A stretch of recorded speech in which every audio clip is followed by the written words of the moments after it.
Olá, tudo bem? Você tá bem? Aqui mais um episódio do Arte em Cor, Marcão Pritinol falando com você. Hoje recebendo um amigo querido, cara do ramo de comunicação, sambista, presidente de escola de samba, amigo particular meu, cara que eu tenho muito apreço e admiração, algumas vezes campeão do carnaval. Ele é presidente, é um dos presidentes de uma das principais escolas de samba do Carnaval de São Paulo. Eduardo Santos, muito prazer receber você aqui, muito obrigado, é uma honra. A honra é minha, muito obrigado pelo convite. E um chamado teu é uma ordem. Eu também gosto muito de você, gosto muito de você, da sua família. Obrigado. Somos amigos há muitos anos e é uma honra para mim essa amizade, viu? Edu é um dos amigos que o carnaval me deu, né? Assim, a gente se conheceu, acho que em algumas plenárias da Liga, do tempo que eu era diretor de escola de samba, e uma afinidade muito grande. É um dos amigos que eu tenho no carnaval. O carnaval me deu, o mundo me deu essa. É do meu Ebelrum isso aí. Que bom. Edu, eu começo sempre com a mesma pergunta, tá? Então você que está assistindo sempre vai ser a mesma pergunta. Como é que o Eduardo chega no samba? Opa. Não no carnaval, no samba. Ouviu lá um hipnique tocar, um surfo, pô, isso aí onde é que tá tocando, eu quero ir lá. Como é que você chegou no samba? Eu cheguei muito cedo, cara, muito cedo. Não nessa história de trabalhar, de organizar, de dirigir. Isso aí é uma coisa de 35, 36 anos atrás. É pouco tempo. Mas é que a idade também já me permite isso, né? Mas a chegada nesse universo acontece lá com 5, 6 anos de idade, né? Na verdade, a gente morava, minha família morava muito próximo, né, de onde era a quadra da Acadêmicos do Tatuapé, que é bem perto. Hoje, a quadra daquela época, né, eu estou falando isso, é começo dos anos 60. A quadra daquela época é muito próximo de onde a quadra é hoje. Embora o Tatuapé já tenha passado por vários outros locais, hoje a gente está ali, né, na esquina da Rua Antônio de Barros com Amelo Peixoto. Só para as pessoas saberem quando é que o Acadêmico do Tatuapé foi fundado. Só porque às vezes o pessoal acha que foi de ontem, né? Não, o Tatuapé foi fundado em 1952, no dia 26 de outubro de 1952. Ou seja, uma das escolas mais antigas de São Paulo. Sem dúvida. E ainda com o nome de Unidos de Vila Santa Isabel, que é onde ela foi fundada, né? Ela foi fundada ali nos arredores da igreja de Santa Isabel. E só quando a família fundadora da escola, a família Vilaça, o Oswaldo, o Mala, muda para a Rua Antônio de Barros, né, que naquela época era tudo que acontecia no Tatuapé acontecia no Antônio de Barros. E quando ele muda para lá, para uma vilinha de casas que tinha lá, que a gente chama de Beco, aí ele muda o nome da escola para Acadêmicos do Tatuapé e o Beco passa a ser a quadra oficial da escola. Então, e ali o Beco é a minha chegada no Tatuapé, é exatamente ali. Meu pai levava a gente lá, né? Minha família é uma família de origem portuguesa, né? E a minha também. Branca, né? E meu pai, de toda a família da parte do pai, o único que tinha interesse, paixão, gostava disso era o meu pai, né? Tanto que meu pai vem a casar com a minha mãe, né? Que a minha mãe descendente, né? Afrodescendente, né? E meu pai sempre gostou disso. Meu pai sempre foi apaixonado por escola. Ele nunca dirigiu, nunca teve cargo nenhum, mas era Desfilou? Não sei nem se desfilou, acompanhou muito, acompanhou demais. Ele tinha uma amizade, né, com o Mala, né, e com o pessoal da escola, então ele frequentava, ele ia na quadra, principalmente ali na época do carnaval, que também naquela época o carnaval não era como hoje, que a gente trabalha praticamente 10 meses do ano fazendo um desfile. Naquela época você começava um pouco ali para dezembro e tal, né, os desfiles eram muito menores, né, era uma coisa muito mais acanhada, e meu pai levava, então meu pai me levava para lá. E eu ficava ali, meu irmão, aquela molecada ali, a gente ficava ali correndo ali na quadra, brincando, fazendo o que a molecada hoje eu vejo, né, lá na quadra, aquela molecadinha ali de 7, 8 anos de idade, correndo, jogando bola, né, chutando latinha depois dos ensaios e tal. E era isso, eu ia lá por isso, né? Mas aquilo me fascinou. Quantos anos você tinha? Eu tinha 6, 7 anos. 5, 6 anos, por aí. Não lembro exatamente a idade, mas foi nessa época que a gente começou. Meu pai levava a gente, né? E meu pai, separado da minha mãe, meu pai fazia o seguinte, ele levava a gente, ficava lá, a gente passava o dia inteiro lá na quadra, brincando, correndo e tal, às vezes ajudando, fazendo alguma coisa para o desfile. E quando chegava à noite, quando os ônibus, essa imagem é muito clara na minha cabeça, assim, quando os ônibus chegavam para levar a escola para Anhangabaú ou para São João, onde eram os desfiles daquela época, aí para mim era aquele toque, bom, já tá na hora de ir embora, porque aí meu pai pegava a gente, eu e meu irmão, levava a gente para casa, tomava banho, se trocava e voltava para ir com a escola para desfilar, mas aí a gente já não ia mais. Não desfilava. Não desfilava e nem ia ver. A gente ficava completamente fora da história. Meu pai ia para lá para se divertir, para curtir o carnaval. Para você, só fazer um comentário, para você que não é de São Paulo e está vendo a gente, aqui em São Paulo já é cultural o fornecimento de ônibus para as escolas de samba levarem seus componentes até o lugar do desfile. Tá? Isso em todos os grupos. Desde aquela época. Desde aquela época. Então, não só no grupo especial, mas a SES, S2, o ESP, as escolas de samba têm um número lá, X de ônibus para levar os seus componentes, tá? Eu quis fazer esse comentário porque às vezes a pessoa não é daqui, não vai entender. Claro, não vai entender do que a gente tá falando. Sim. E começou aí, cara, né, aquela, uma paixão muito grande, né? Que já foi até um pouco maior pelo carnaval. Sempre Acadêmico Tatuapé. Sempre Acadêmico Tatuapé. Foi um pouco maior pelo carnaval, né? Eu já cheguei a gostar um pouco mais de carnaval do que eu gosto hoje, mas principalmente pelo desfile das escolas de samba. O carnaval é maior, né? O carnaval são várias outras manifestações. E algumas nem existem mais. Algumas nem existem mais, algumas eu já gostei mais, hoje não tenho mais nenhum interesse, mas desfile de escola de samba é uma coisa que, desde aquela época até hoje, é uma coisa que me emociona, eu me apaixono. Eu também. Eu também. Eu me sinto bem. É uma coisa que me faz feliz, me faz realizado. E aquilo começou, aquela coisa de moleque, né? De criança. Entendeu? Então eu, escrevia eu tinha 8 anos, 9 anos, eu escrevia os meus enredos. Sensacional. Né? Desenhava os meus... Desenhar, você fazia a sua escola de samba. Eu fazia. E é uma coisa maluca, cara, porque naquela época, olha só que coisa doida. O meu irmão, mais velho do que eu, 1 ano e pouco mais velho, ele sempre foi muito mais apaixonado por futebol. Não que eu não goste, eu também gosto muito disso. Mas meu irmão sempre foi muito mais do futebol do que do carnaval. Embora ele goste de carnaval também, mas o futebol era maior para ele. E embora eu goste de futebol, o carnaval para mim naquela época era mais presente. E naquela época a gente tinha aquela pilha, palito. Sim. Né? Tinha 2 marcas. Tinha uma que era Evered, que era toda prateadinha, e tinha uma outra que era Rayovac, que era azul e amarela.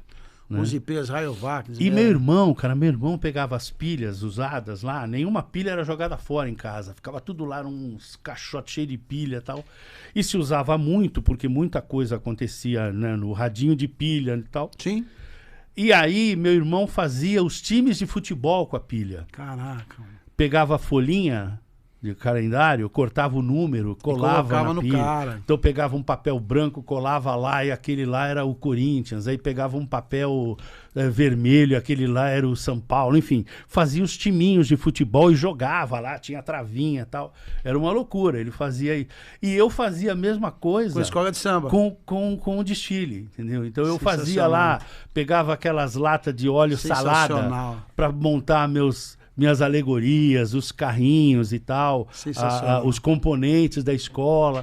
E era a nossa brincadeira, porra. Todo mundo era pobre naquela época, né? A gente não conhecia ninguém. Então aquilo ali era o nosso brinquedo. A gente fazia aquilo, brincava e tal. E essa paixão foi só aumentando. E naquela época os desfiles de São Paulo nem na televisão passavam. Nada, não passava de lugar nenhum. Mas depois de algum tempo começaram a passar os do Rio de Janeiro, né, na TV Globo. Hilton Gomes transmitia os desfiles. Eu lembro que com 14... Eu vou te fazer 2 comentários aí. Um com relação a isso. Eu estava pensando aqui, lembrando da minha infância, porque a gente não tinha acesso a nada, né? Essa é a verdade, né, cara? É verdade. Não tinha acesso a porra nenhuma. Eu também, gente... Não vou nem dizer que a gente vendia o almoço para comer a janta, porque, na Não verdade, tinha assim... nem o almoço. Não tinha nem o almoço direito. Tinha umas galinhas no quintal lá que de vez em quando matavam uma para fazer e tal. E comia muito. Isso. Eu costumo dizer pro meu... Em casa que eu comi muito arroz, feijão e 2 pedaços de linguiça. Por isso que hoje eu tenho tremenda ojeriza, negócio de comida contada. Em casa eu falo... Bom, você já foi comer na minha casa, você viu que lá o negócio é sério, né? Mas vamos fazer a feijoada. Faz feijoada para 50 pessoas, mas só vem 10, não tem problema, sobra aí. E eu lembro que... O que eu fazia? Eu brincava de carrinho com o pregador de roupa, prendedor de roupa, que era de madeira. A gente separava ele assim em duas partes, né? Abria ele, aí eu fazia o caminho assim o quintal da minha casa, obviamente não era de cimento, né? Certo? Na terra, batida. Aí fazia o carrinho, brincava com aquilo nesse lugar aí. Esse é um comentário. Outro comentário que eu lembro, que com acho que uns 14 anos, talvez com 14 anos, então eu entrava depois do almoço no Senai. Eu estava no Senai da Rua Bresser. Estudei dos 14 aos 21 lá. Escola de período integral, tá? Aí eu lembro de sair para ir para a escola, para o Senai, e tá passando o Carnaval do Rio, Beija-Flor desfilando, 10 horas da manhã da quarta-feira, e enfim. E a gente também via, porque aqui em São Paulo tinha apoteose. A gente via os caras vindo com fantasia, porque o desfile atrasava um caminhão, assim. Meio-dia tinha gente desfilando ainda. E eu lembro de ver no caminho da escola, do Senai, eu morava no bairro do Limão, ainda moro, né? As pessoas voltando para casa com as fantasias, e antes de eu sair, assistir o desfile, vendo na televisão em preto e branco. Em preto e branco. O desfile da Escola de Samba do Rio de Janeiro. Em preto e branco. É isso mesmo. Porra, essa para mim é uma lembrança de uma coisa assim muito muito presente e muito querida por mim, cara. Muito querida por mim. Eu lembro assim, pô, a minha tia, que na verdade foi a minha mãe de verdade, né? Foi quem me criou. A minha tia, ela me acompanhava nessa história toda. Só que, coitadinha, ela não aguentava. E naquela época, como você disse, o carnaval não tinha... Ele tinha uma hora para começar, mas não terminava nunca. Terminava nada. Então ela fazia uns bules de café lá e a gente ficava tomando, eu e ela sozinho na sala. Pô, eu tinha 10 anos de idade, 11, 12 anos, por aí, nessa época. E eu ficava assistindo naquela TV preto e branco e tal, os desfiles do Rio de Janeiro. E ela dormia, depois ela acordava, ainda estava passando, aí era 10 horas da manhã, não, agora vai terminar agora a Mangueira, depois em a Portela, que vai fechar o desfile. Eu não tinha fim. E aqui, e era uma coisa impressionante, cara, porque o desfile sempre começou à noite. E a imagem que você tinha, né, na televisão era aquela imagem da Presidente Vargas, né? Com aquelas arquibancadas de madeira, né? De aqueles enfeites que eles colocavam em cima. Aqueles enfeites, aquela decoração da pista e tal. E à noite, no grosso do desfile que você assistia, você tinha essa imagem na TV. A escola desfilando, né? Aquela pista escura, tudo escuro, só aquela iluminação da decoração. Só que aí começava a amanhecer o dia, o desfile ia atrasando, amanhecia. E aí você via assim aquela imagem da Presidente Vargas e lá no fim, a Igreja da Candelária. Porra, e aquilo pra mim era uma coisa tão fascinante, cara. Eu via aquilo e falei assim, porra, como deve, na minha cabeça, né, de um menino de 12 anos de idade, eu falava assim, eu pensava, pô, como deve ser feliz um cara que pode estar lá agora. E aquilo, assim, tinha uma magia muito grande e tal.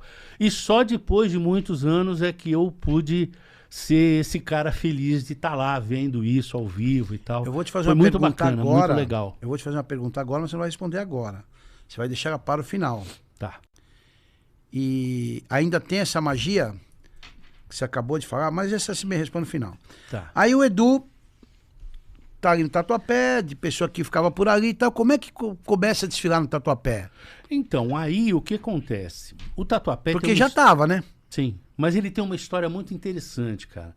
O Tatuapé, no começo dos anos 60, até os desfiles da Avenida São João, o Tatuapé era uma escola até pela idade, né? Uma escola que nasceu em 1952. Só uma coisa que eu esqueci de falar também.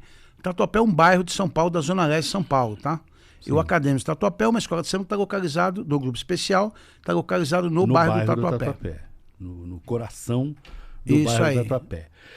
Mas o Tatuapé, naquela época, ele foi uma escola de ponta aqui em São Paulo, né? Embora nunca tenha sido campeã do carnaval, do desfile oficial, mas era uma escola que foi 2 vezes vice-campeã do carnaval.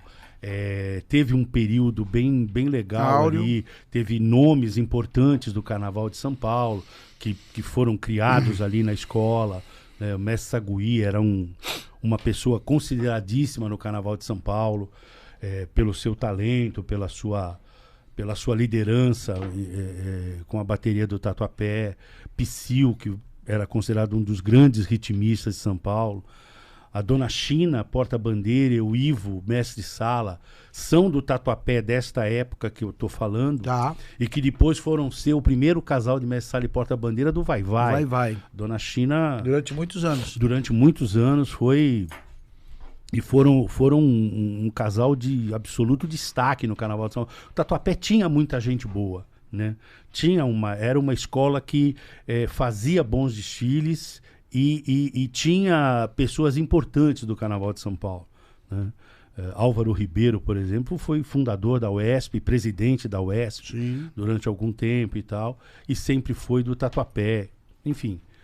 Só que quando os desfiles começam a ficar grandes demais para a Avenida São João, e aí existe a necessidade deles irem para a Avenida Tiradentes, que talvez seja o primeiro grande boom do Carnaval de São Paulo, das escolas de samba, o Tatuapé não vai nessa mesma onda. Enquanto todo mundo crescia, ali a gente está falando do vai virando escola, camisa virando escola, cordões virando escola. A chegada, a fundação de Rosas de Ouro, de 71. Mocidade Alegre, né? Todo mundo ali, o carnaval crescendo barbaramente, escolas novas chegando para compor junto com aquelas mais antigas. Acho que é no rastro da oficialização, que é 68, né? Talvez, por aí. É no rastro da oficialização. E o Tatuapé, diferente das escolas mais antigas, né? Nenê, Peruche, Vila Maria, Cambuci, aquelas escolas que já São estavam... Miguel, também. São Miguel não lembro, mas enfim, Lava Pés, aquelas escolas que já eram as escolas de elite de São Paulo, surfaram essa mesma onda, continuaram crescendo, continuaram fazendo desfiles grandes e tal, e o Tatuapé começa a não pertencer mais a este grupo de elite do Carnaval de São Paulo. Tanto que quando os desfiles vão para a Avenida Tiradentes, o Tatuapé já não é mais do Grupo Especial. Na verdade, ele deixa de ser do Grupo Especial de São Paulo ainda na Avenida São João.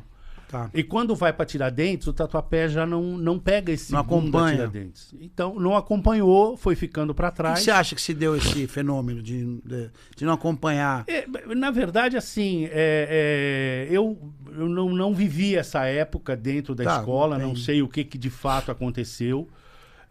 O que eu sei que aconteceu é que as escolas começaram a se estruturar.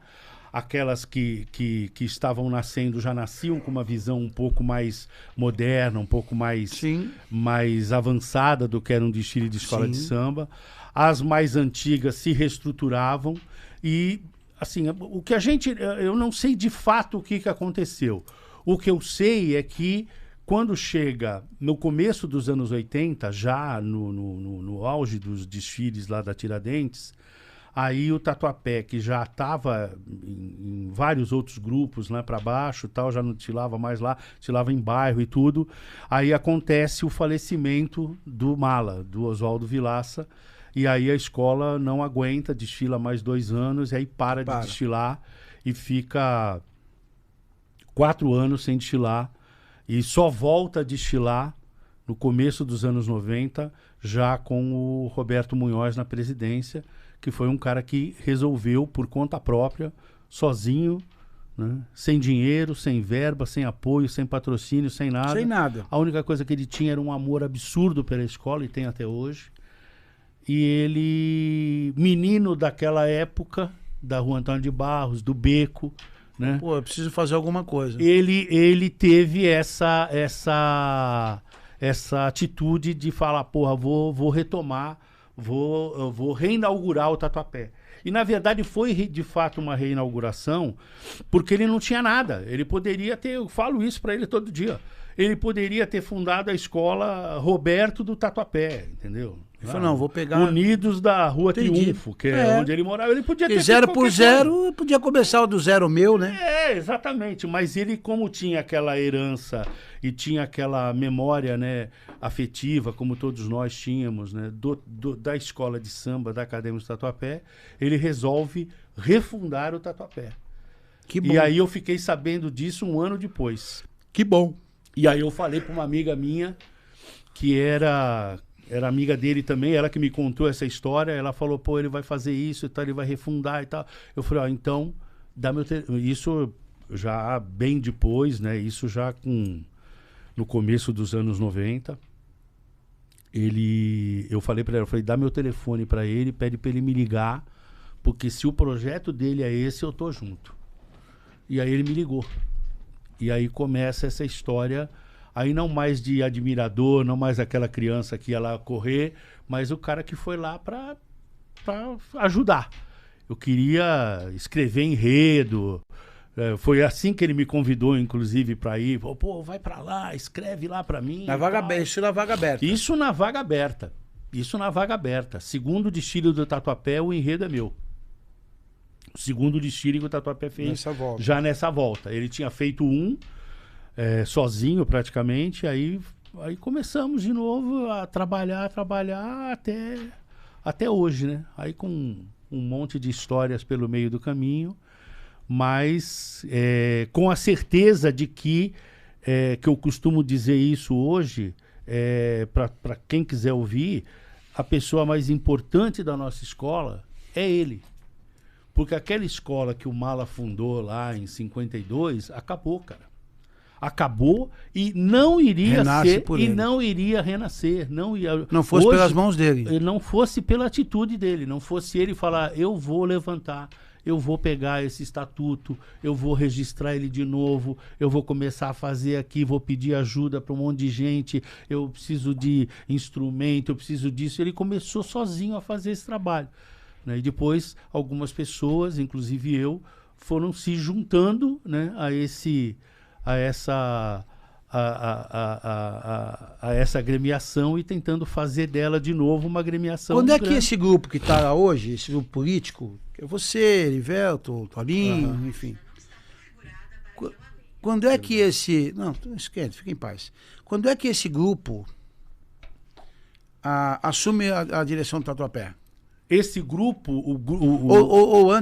Desculpe, ou antes, por exemplo, não, era eu, e aí chamo eles, e aí a gente resolve dar outro rumo. Como é que é essa transição? Na verdade, isso acontece assim. Esse grupo foi se juntando aos poucos, né? Esse grupo foi se juntando aos poucos.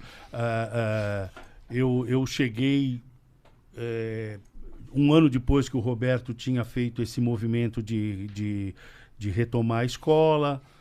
Eu não sei te precisar exatamente quanto, mas alguns anos depois, talvez uns 6, 7 anos, por aí, o Erivelto chegou com a família, depois chegou o Toninho, também...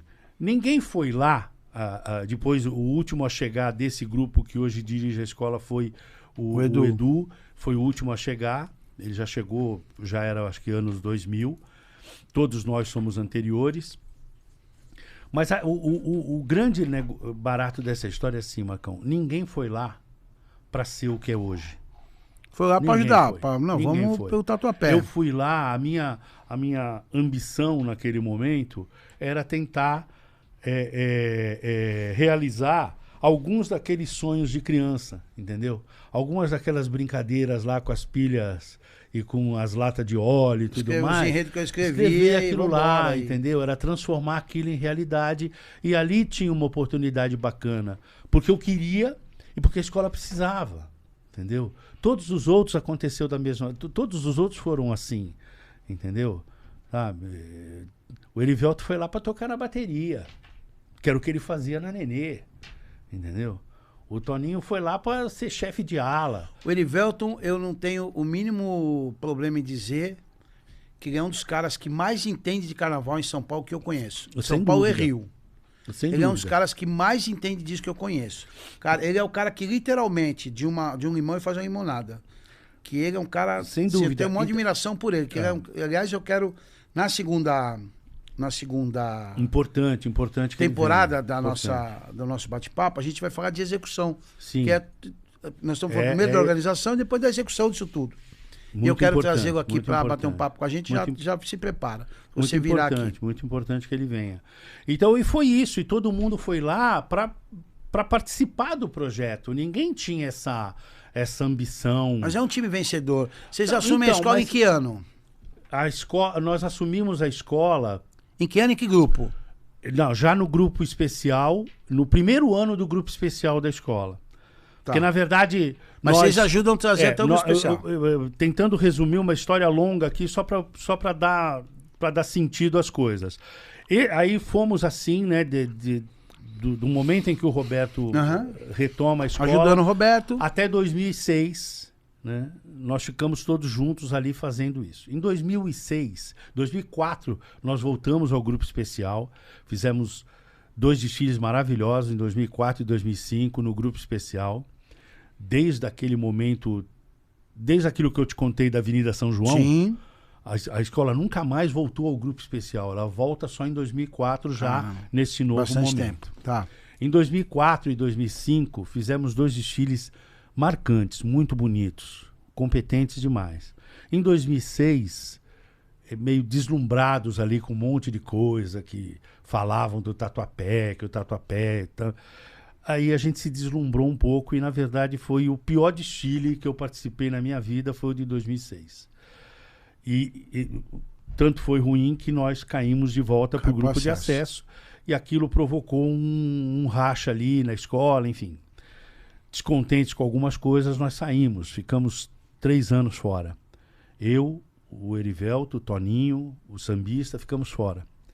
Depois de 3 anos nós voltamos. 2011. 2010 para fazer o desfile de 2009 para fazer o desfile de 2010. No grupo? No grupo de acesso 2, que seria o acesso 2 hoje. Que era o grupo 1 da UESP. 1 da UESP. Aí nós voltamos para fazer, fizemos o desfile de 2010, e fomos campeões, voltamos pro acesso 1. O presidente ainda era o Roberto. 2011... nós fizemos em 2011 o Tatuapé ficou em 4º lugar, já no acesso 1, e aí em 2012, homenageando a Alessi Brandão, nossa madrinha hoje. Em se tratando de Tatuapé, um 4º lugar é um resultado horrível. Não, naquela época nem tanto era, porque a gente tinha recém voltado pro grupo de acesso 1. Sim. Mas a gente não queria aquele resultado, tanto que em 2012, um ano depois, homenageando a Alessi, a gente volta pro grupo especial para fazer em 2013. A Alessi que é madrinha da escola, inclusive. Madrinha da escola. Não era. Ela foi esse ano nós fizemos esse enredo homenageando a Alessi e daí para frente ela se transformou em madrinha da nossa escola. De 2012 em diante até hoje. Mas sobe em 2012. Em 2012 a gente sobe para 2013 fazer especial. A nossa volta 12 ao grupo anos. especial. Aí assume essa nova... Em 12 anos, quantos títulos? Não, 12 anos... Foram 2 títulos. Quantos vice? 2 vice-campeonatos. Quantos? Vamos reduzir a pergunta. Assim, quantas vezes não voltou para o desfile das campeãs? Nos últimos 9 anos, nós não voltamos 2 vezes. Nos últimos 9 foram 7 vezes a gente voltou. Em 7 vezes a gente voltou para o grupo, pro desfile das campeãs. E nas 2 vezes em que nós não voltamos, 2009, 2022. O carro quebrou? Nas 2, né? Nós tivemos problema. Na primeira, em 2019, nós tivemos aquele problema com o nosso telão lá, com o gerador que não funcionou no último carro. No outro ano o carro quebrou. E no outro ano o carro quebrou. Mas a história daquele carnaval, né? A pontuação, as notas, a justificativa... Ali quase que a viola vai em caco também. Nas 2. Diria que nos 2 desfiles, se não tivessem acontecido os acidentes, o Tatuapé voltaria como campeão do carnaval. Isso é o que a história do carnaval conta para nós. Então, aí é mais ou menos isso, né? Aquela brincadeira toda, aquele negócio de correr na quadra, de pintar. Pô, tem uma história que eu falo, todas as vezes que eu conto isso, eu acabo passando por essa história, que é muito interessante, né? E dá um tom também de como isso mudou, né? Como o carnaval virou uma outra coisa, né? O carnaval não, mas o desfile das escolas de samba virou uma coisa completamente diferente daquilo que era lá no passado, daquilo dos anos 60. Você acha isso bom ou ruim?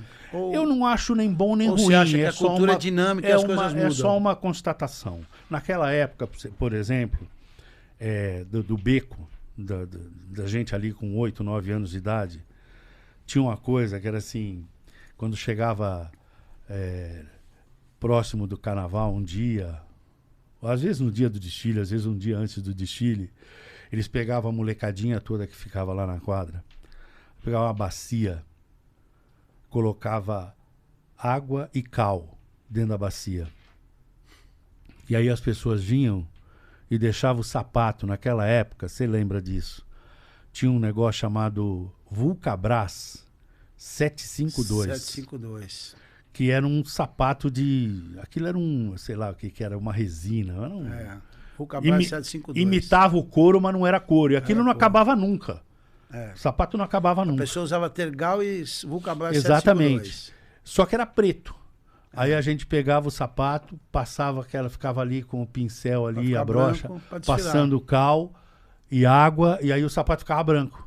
E aí o cara pegava, ia desfilar, depois quando acabava os desfiles, voltava, jogava na água de novo, e aí o cal dissolvia, ia embora, o sapato ficava preto, e ele usava durante o ano inteiro. A gente fazia isso lá, cara. Você sabe que quando eu comecei a desfilar em ala, a gente comprava Maria Mole. Lembra do Maria Mole? Sim. Comprava o Maria Mole. Eu acho que o Maria Mole, ele era um sapato também, uma molenga, se chamava Maria Mole porque era tudo molenga, era não sei nem o que era aquilo, imitavam, não sei o quê. Porque era pra desfilar mesmo, ia lá desfilar, né? Era uma espécie de uma sapatilha. Ia lá desfilar e acabou. E aliás, o cara que fabrica o Maria Mole deve ter ficado muito bravo, porque com o negócio da sapatilha acabou o mercado do Maria Mole. Que não tinha conforto nenhum aquilo também, né? Era muito horrível.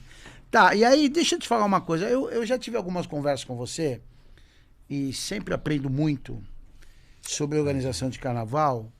E uma que eu, assim, eu fico vislumbrado, eu viajo, assim, foi nessa conversa que a gente teve um dia almoçando. Uma fala sua que assim, qualquer coisa pode ser um enredo, desde que ele seja possível carnavalizar isso. Então tudo começa dentro do desfile de escola de samba pelo enredo, entendo eu. Pelo tema que, se o tema é bom, sim, um samba bom, um carnaval bom. Se o tema é ruim, não tem jeito, já é ruim de começo, né? Como é que é essa coisa? Se eu quiser fazer um enredo do Marcão, sim, como é que é essa coisa do enredo? Como é que se constrói um enredo dentro de uma escola de samba? Na verdade, aí eu falo mais. Eu falo disso até por conta do seguinte: hoje se discute muito se o enredo é CEP, se o enredo é da pessoa que você vai homenagear, se é biográfico, se é abstrato, se é, enfim. Eu acho isso tudo uma discussão inútil, que não leva a lugar nenhum, porque, no final das contas, se eu posso fazer um enredo de qualquer coisa que eu queira, desde que ele seja possível carnavalizar uma história, tanto faz se ele é CEP, porque cidade tem coisa boa para contar, claro, pessoas têm coisas boas para contar, e a viagem da minha cabeça também tem coisa boa para contar. E o nome disso qual é? O nome disso é desenvolvimento. Sim. Tá certo? Sim. Então, assim, aí eu falo muito mais até como pessoa física, né? Eu falo mais como Eduardo do que como presidente de escola, porque esse é um assunto que talvez não seja unanimidade entre nós. Sim. Né? Mas eu tenho comigo exatamente isso, que o enredo é o desenvolvimento que você dá para aquela história. Entendeu? Como é que você transforma aquilo num grande desfile? Visto que aquilo é só o tema. Né? Aquilo é só o tema. Um monte de escolas, né? Acho que não lembro, pelo menos assim, de estalo, né? Se eu te falar assim, qual o tema mais recorrente? Qual o tema que você viu mais vezes durante um desfile de escola de samba? Aí você fala assim, África. Pô, legal. Quantas escolas já foram campeãs falando da África? Tatuapé foi uma delas. Mas várias foram. Sim. Quantas escolas fizeram desfiles medíocres falando da África? Sim. E quantas escolas caíram falando da África? Sim. Quantos sambas maravilhosos você tem falando da África?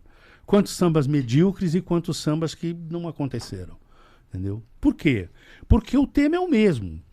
A diferença entre tudo isso que a gente está falando é como você desenvolveu. Como é que você desenvolveu aquilo? Né? Como é que você contou essa história? Entendeu? Por isso que é claro que pode parecer um exagero quando a gente fala qualquer coisa pode ser enredo.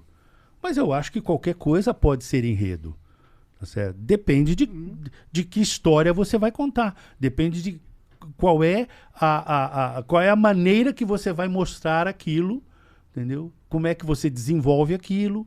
Como é que você carnavaliza aquilo. Né? Como é que você dá sequência a essa história? Primeiro, como é que você conta, né? Porque a África, pô, eu vou te dar o exemplo da África, da conversa que nós tivemos com o Campelo, que era o nosso carnavalesco, né, em Flávio 2017, Campelo, Flávio Campelo. Muito competente, por sinal. Como é que a gente... o que a gente falou com ele quando ele foi contratado?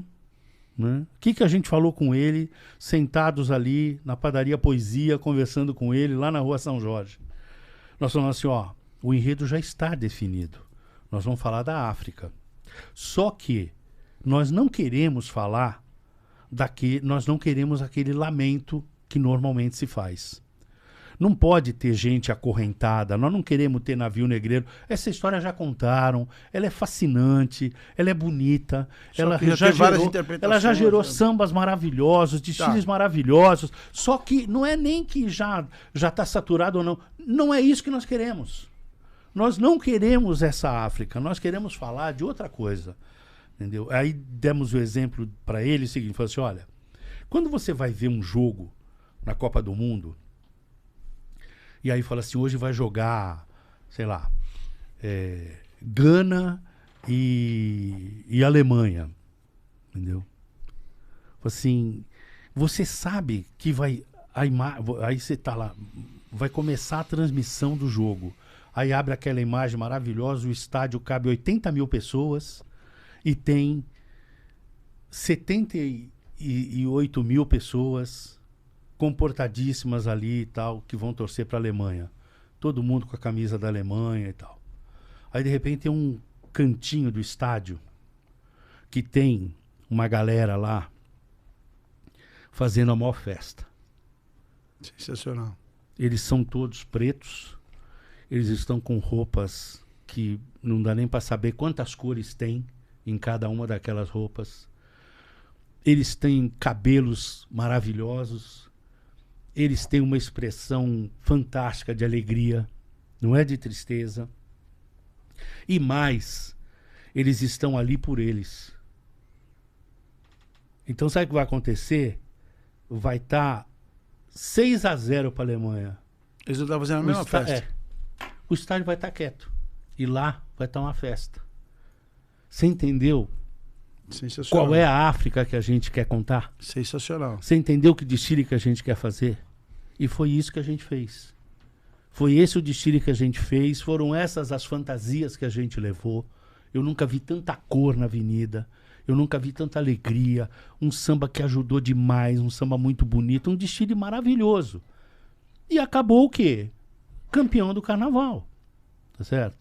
Agora, você fala assim, pô, África de novo, mano. Isso aí outra vez e tal. Depende do que você vai desenvolver. Até porque a África é um continente tão grande e tão plural. Para você que acha que a África é um país, a África é um continente. Então, e aí você pega e fala assim, porra, mas CEP. Porra, qual é o problema de você homenagear uma cidade? Qual o problema de você homenagear uma... homenagem de novo, lá vem eles falar... porque nós fizemos 2 juntos, né? Nós subimos pro especial com Alessi Brandão e a nossa volta pro grupo... O nosso primeiro desfile do grupo especial foi uma homenagem a Bete Carvalho. Entendeu? E aí já começa a querer, ei, mas essa escola só sabe homenagear a gente e tal. Mas qual é o problema? Entendeu?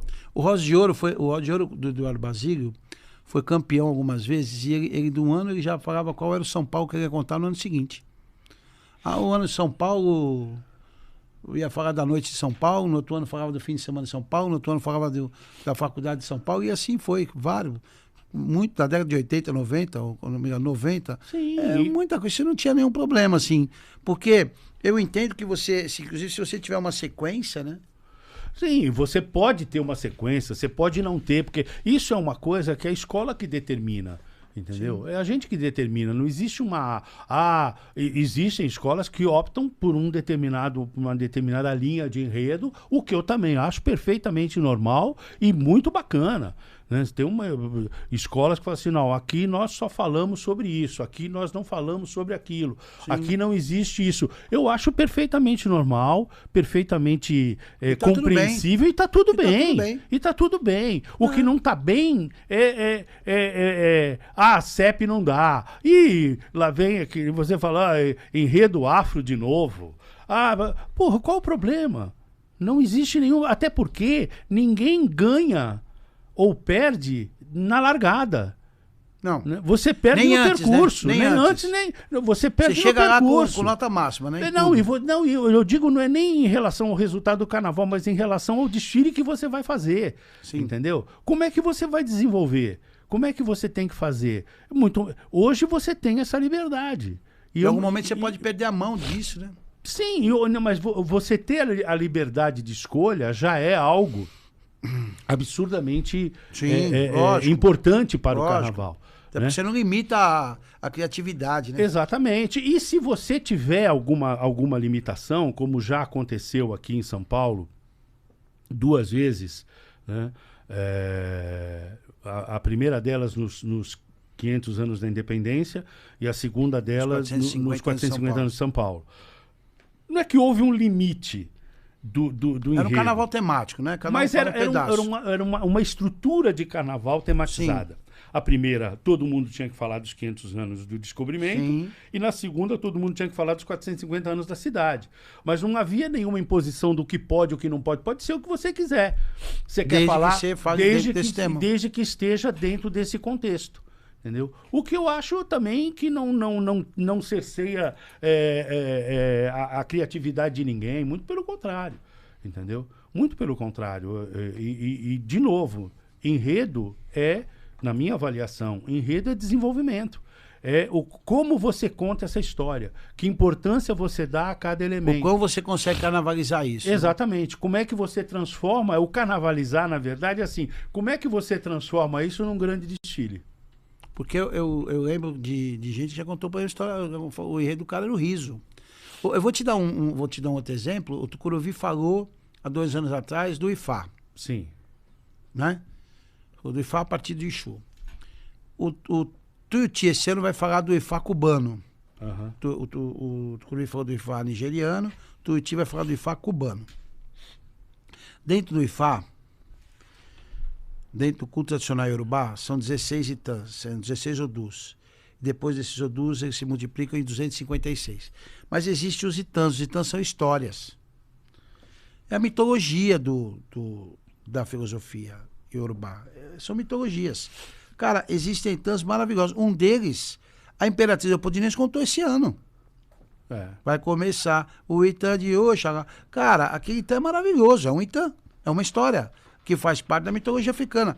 Então, é uma fonte que não se esgota, porque você pode, inclusive, trazer essas mitologias para o seu dia a dia, para Sim. a sua vida. São questões filosóficas. Então, não sei até que ponto isso se esgota. Talvez se esgote a criatividade de quem vai executar. Exatamente, mas o tema não se esgota jamais, porque você sempre pode ter uma abordagem diferenciada. Você sempre pode explorar algo que ainda não foi explorado. Entendeu? Então, agora, deixa eu te fazer uma pergunta. Não existe como tema, não existe essa limitação. Deixa eu entender uma coisa. Quando a escola de samba vai pensar o seu enredo,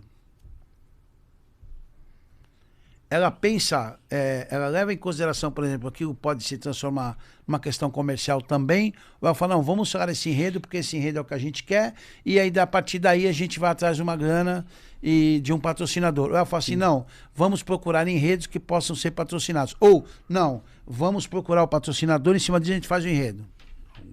E você pega, por exemplo, o Laíla, o ano passado na Beija-Flor, um enredo campeão, óbvio que não tinha patrocinador. Ia patrocinar o Laíla, não era uma empresa.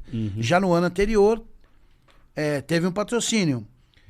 Você pega a Grande Rio também, o ano passado teve um patrocínio. E assim por diante. A Portela falou do Milton Nascimento. Não acredito que tenha tido patrocínio, talvez não tenha tido, enfim. Não sei. Esse ano vai falar de um personagem negro, que é muito importante para o Batuque, para a questão da região afro-brasileira, de Porto Alegre, do Rio Grande do Sul, cara muito importante de lá. Isso eu acho que vai ter. Então, como é que isso se dá? Ou assim, não, vamos montar o desfile em cima que a gente tem. E mais grana significa um desfile melhor? Sim. Na verdade, não existe uma regra, né? Por isso que você tem essa total diversidade de ocorrências, né? De enredos e de ocorrências, né? Mas o que a gente procura é unir, né, o melhor dos mundos, um enredo patrocinado e bom, mas que te dê esta possibilidade, não bom não, mas que te dê a possibilidade de poder desenvolver direito. A cara da escola é importante, mas adequado à imagem, ao jeito da escola. Sim, é claro que você, quando você tem um enredo patrocinado que te dá um pouco mais de opções e tudo mais, é sempre melhor. O dinheiro importa, e importa muito. Seria uma mentira falar, imagina, não estamos nem aí. A gente nem liga para isso. Não, ligamos e precisamos. Sim. E precisamos. Hoje, o nível de desfile que se faz em São Paulo, o nível de carnaval um desfile campeão é caro, né? Os desfiles que brigam pelo campeonato são desfiles caros e, pior, eles são desfiles que seguramente vão consumir mais dinheiro, investimento, do que aquilo que você vai receber oficialmente. A diferença entre uma coisa e outra está, inclusive, na possibilidade de você patrocinar um enredo. Não adianta a gente ser hipócrita de falar não que ligo não é isso. verdade. Não ligo para isso, eu estou pouco me importando se vai ter dinheiro ou não. Muito pelo contrário. A gente procura. Nem sempre a gente acha. Às vezes a gente acha e nem sempre se realiza. Sim. Que também tem essa, né? Aconteceu com vocês esse ano. Não. Esse ano... Tinha uma possibilidade que no final das contas não rolou. Não, então, mas não tô caminhou. Nem falando, não tô nem falando do Tatuapé especificamente. Mas tô falando, esse ano nem tanto, mas em alguns outros anos passados sim. Mas voltando, o mundo ideal é a gente conseguir, através do patrocínio de um enredo, essa diferença que nos falta. Tá. Se ela vem ou não importa. A gente vai sempre brigar pelo melhor desfile da nossa vida. Agora, é claro sensacional isso. Que se você tiver essa possibilidade, as coisas, sem dúvida nenhuma, ficam muito mais fáceis para você executar. Não há nenhuma dúvida. Mas não há uma regra geral que diz, se não for patrocinado não serve, ou se for um enredo que a gente quer muito fazer, porque pode dar um carnaval maravilhoso, nós também não vamos fazer porque não tem dinheiro. Não, nenhuma das duas é verdade para nós. Pelo menos no Tatuapé, não. A gente já fez desfiles maravilhosos sem dinheiro, desfiles maravilhosos com algum dinheiro, tá certo? Mas sempre lutamos para fazer o grande desfile. É isso que importa para nós, né? Edu,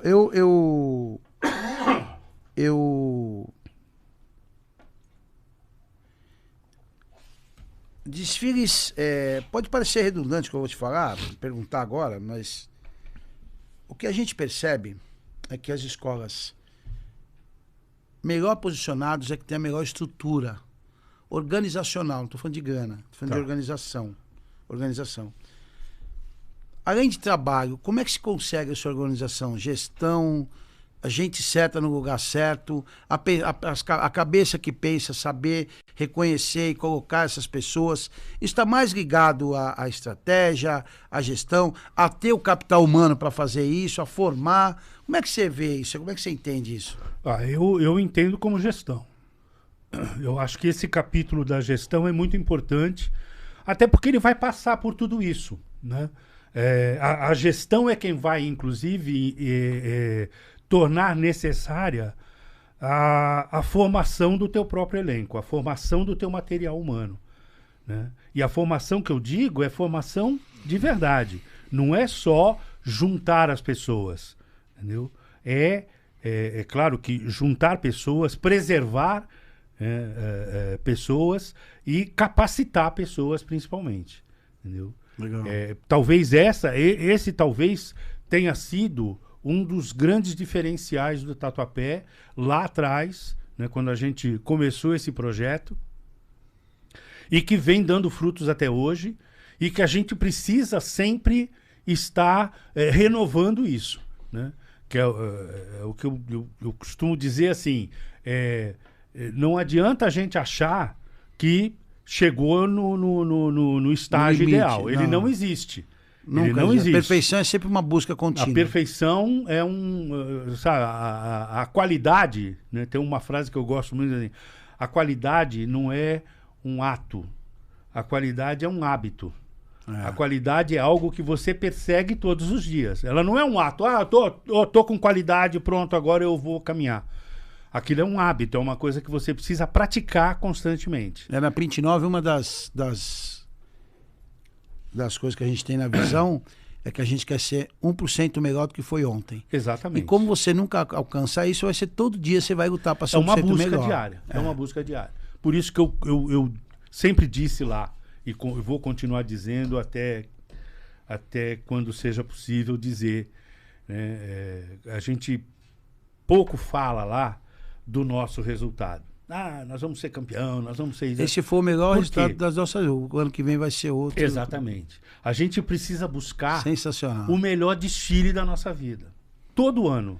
Eu não posso me contentar com o que eu tive. Eu não posso achar que assim, se a gente fizer igual o ano passado, tá bom. Não tá bom. Não tá bom. Não tá ruim. Sensacional. Não tá ruim. Mas bom também, o ideal para nós não é isso. O ideal, assim, que é outra coisa que a gente também costuma dizer muito lá, nos nossos processos de capacitação, entendeu? Não existe, a gente precisa melhorar até onde a gente é bom. Sim. Até onde a gente acha que... Até onde todo mundo diz que nós somos bons. E até onde nós também nos acreditamos bons.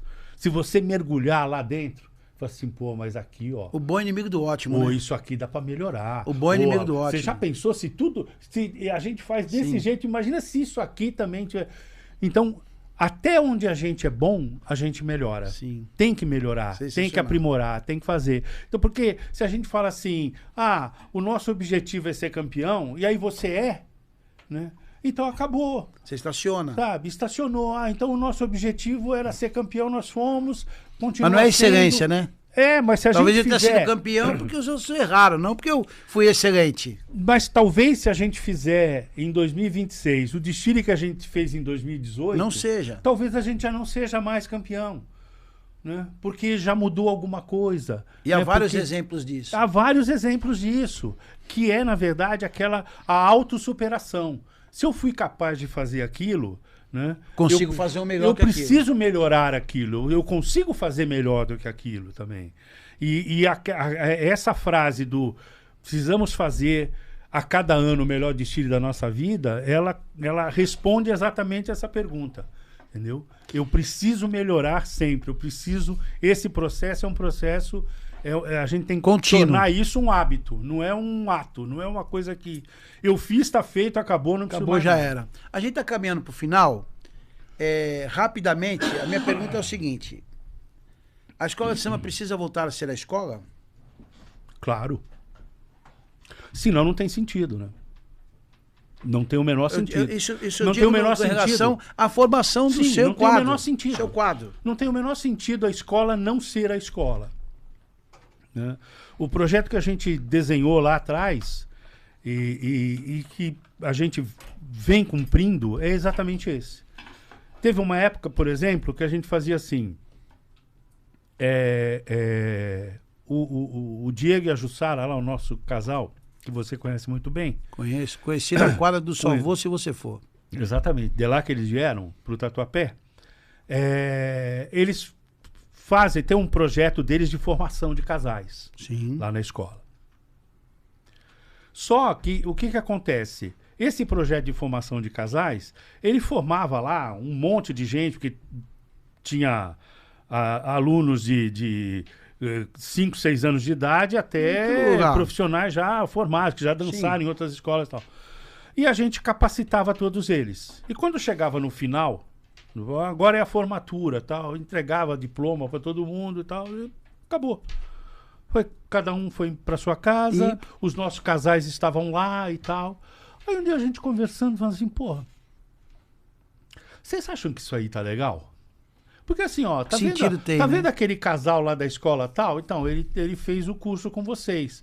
Aquele outro fez o curso também, foi formado aqui. Também. A gente foi formando pessoas e distribuindo pessoas. Sim. Entendeu?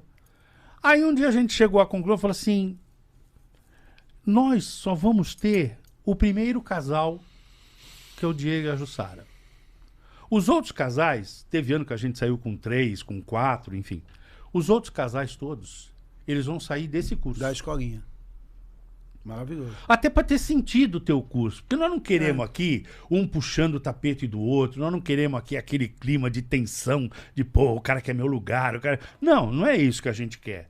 Mas a gente quer que as pessoas tenham a ambição. E a oportunidade. A gente quer que a menina que hoje veio aqui e se transformou na nossa porta-bandeira mirim, a gente quer que ela tenha um dia, ou que ela tenha hoje o objetivo de ser um dia a primeira porta-bandeira do Tatuapé. Maravilhoso. E se a gente não pratica isso, né, não tem sentido. Ela vai ser uma primeira porta-bandeira um dia em qualquer outro lugar. Qualquer outro lugar. E talvez eu perca uma excelente porta-bandeira. Exatamente. Que eu formei. Estava aqui dentro e não Exatamente. Não ficou. Que eu formei. Maravilhoso. Sabe? Parabéns. A escolinha de bateria tem essa função. Entendeu? Tem essa função. A escolinha de bateria é uma coisa, cara, que eu tenho uma história, não sei quanto tempo a gente tem, mas eu vou tentar fazer bem rapidinho. Nós já fizemos. Isso para mim foi uma coisa marcante, cara, de tão triste que foi ouvir isso. Nós fizemos uma vez lá em 2010, 2011, quando a gente ainda estava amargando aquele acesso 2, acesso 1, nós fizemos uma final de samba enredo, que o nosso mestre de bateria na época virou para nós e falou assim, quer ter batuqueiro para final de samba enredo? Vai ter que levar os caras para casa. Porque nós vamos terminar a tarde, ninguém tem, os caras só vêm tocar aqui e se levar para casa. E nós levamos para casa, cara. Eu levei, o Erivelto levou, Toninho levou. Nós levamos gente para casa, para poder ter uma bateria para tocar na final de samba enredo. Acabou isso, nós falamos assim, nunca mais nós vamos passar por isso. Nós chegamos a fazer escolinha de bateria lá com 1.500 alunos, que era problemático. Porque acabava, os caras falavam assim, ô, vou tocar, né? Vou tocar. Eu falei assim, cara, a bateria lá no dia do desfile, ela vai ter 240 componentes. Não abriga todo mundo. Talvez você esteja. Entendeu? Mas é isso, a gente aprende desta forma. Aprende dessa forma, entendeu? É por isso que tem que ser escola, tem que formar, para você não ter esse tipo de problema. Edu, por mim eu ficava aqui mais umas 2 horas, porque ainda tinha assunto. Não te perguntei do Tatuapé do ano que vem, mas essa ideia eu vou deixar pro Erivelto. Eu quero te agradecer muito de coração e caminhar aí para suas considerações finais. Pô, Marcão, eu também ficaria aqui, como você sabe, o tempo que você me permitisse. Mas eu estou muito, muito honrado com o teu convite. Te agradeço profundamente. É um prazer, imagina. prazer é todo meu. Tô sempre à tua Eu que disposição. agradeço a moral. Tô sempre à tua disposição. Sempre que você precisar, que eu venha, quiser me convidar, por favor, é uma honra estar aqui com você. Um grande amigo mesmo. Cara, eu quero agradecer muito, foi muito, muito bom. Eu teria aí mais 1 hora de conversa, porque ainda tem mais 1 hora de assunto, mas foi sensacional. Muito obrigado. Obrigado pela sua disponibilidade, obrigado pela sua amizade. Um abraço. Não tem vinho, porque o YouTube depois não transmite. Mas depois a gente marca o vinho. Tá bom, irmão? Valeu. Obrigado. Esse foi mais um episódio de Arte em Cor, o seu podcast que fala sobre a organização do carnaval. A gente volta em mais um episódio dessa primeira temporada falando de organização do carnaval. Muito obrigado, um abraço, porque no final nem é sobre tinta, é mesmo sobre arte. A gente se vê. Valeu, tchau.